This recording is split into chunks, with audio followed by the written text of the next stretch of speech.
NPP amanyɔkuo no mpanimfoɔ asa kɔ asetena biemu ama data nka wɔsɛ wɔn mo enya de hwɛ so obeyi one presidential candidate and parliamentary candidate no yasa tu ahyɛda Adom Kasee edeba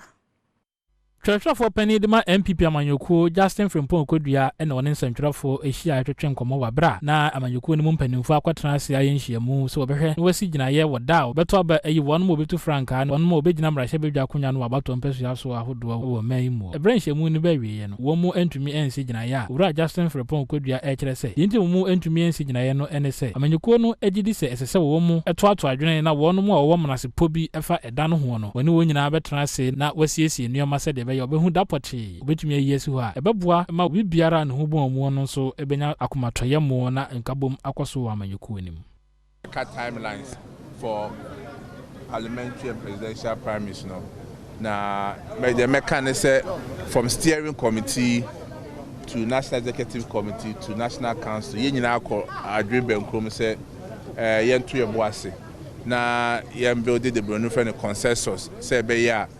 date ye de ba ebeba no enkoye data eba sniper bi ni jeho nipa bi ni jeho but a data we share majority of the party no enyina fi say we share be a party no wo any elections ye there in 2024 ebeboa enyina so enche in say party in 2024 tena say ya my own timelines any normal ese owie na osade atodwa se enya no koreda nsema nkofo bi enam se wo mu ahyeda ena wo mu twentwen wona ase wa bra wode sa eda wo beto abayi atodwa se de be ya nipa bi o wa amanyɔkuo no mu ebenya ho mfaso ye ka nyina about two major elections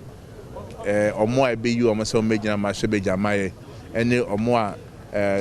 yini anim se oba constitution o man pani wontimi gyina to bi oba be gyina ase flag bearer so eho asem ne ye ka